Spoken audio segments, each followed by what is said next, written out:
കേരള തമിഴ്നാട് അതിർത്തിയിൽ പുലിയെ ഇടിച്ച് ബൈക്ക് യാത്രക്കാരന് പരിക്ക്. കമ്പിപ്പാലത്ത് പുലി റോഡ് മുറിച്ച് കടക്കുന്നതിനിടെയാണ് അപകടമുണ്ടായത്. ബൈക്ക് ഇടിച്ച് പുലിയും റോഡിൽ വീണു. ഗൂഡല്ലൂർ സ്വദേശി രാജൻ നിസാര പരിക്കുകളോടെ രക്ഷപ്പെട്ടു. രാവിലെ 8 മണിയോടെയാണ് സംഭവം.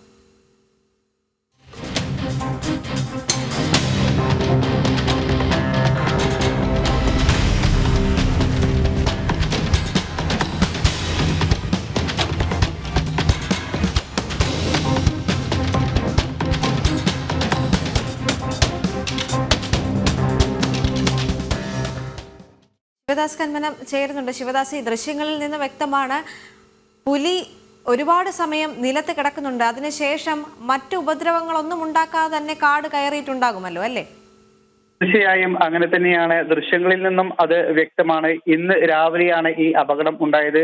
അതായത് കേരള തമിഴ്നാട് അതിർത്തിയായ കമ്പിപ്പാലത്താണ് ഇത്തരത്തിൽ ഒരു അപകടം ഉണ്ടായത്. നാടുകാണി ചുരത്തിന് തൊട്ട് അപ്പുറത്താണ് ഈ കമ്പിപ്പാലം എന്ന സ്ഥലം. ഗൂഡല്ലൂർ സ്വദേശിയായ രാജനാണ് ഈ അപകടത്തിൽ പരിക്കേറ്റത്. ഈ പുലി റോഡ് മുറിച്ചു കടക്കുകയായിരുന്നു. ആ സമയത്താണ് ഈ റോഡിലൂടെ ഈ ബൈക്ക് വന്നത്. ഈ മുറിച്ചു കടക്കുന്നതിന് ഇടെ ഈ ബൈക്ക് പുലിയെ ഇടിക്കുകയായിരുന്നു. പിന്നീട് ഈ ബൈക്കും മറിഞ്ഞു. അതോടൊപ്പം തന്നെ പുലിയും അവിടെ വീണു പോയി. പിന്നീട് അല്പസമയം പുലി അങ്ങനെ ആ റോഡിൽ തന്നെ കിടന്നു. ഈ സമയത്ത് രാജന് വലിയ പരിക്കൊന്നും ഇല്ല, ചെറിയ പരിക്ക് മാത്രമാണ് ഉള്ളത്. അതോടൊപ്പം തന്നെ മറ്റ് യാത്രക്കാരും ഈ സംഭവ സ്ഥലത്ത് ഉണ്ടായിരുന്നു. അവർ കുറച്ചു സമയം ഈ പുലി കിടക്കുന്നത് നോക്കി നിന്നിരുന്നു. പിന്നീട് അല്പസമയത്തിന് ശേഷം ഈ പുലി ഓടി രക്ഷപ്പെടുകയാണ് ഉണ്ടായത്. ദേവിക. ശരി ശിവദാസ്.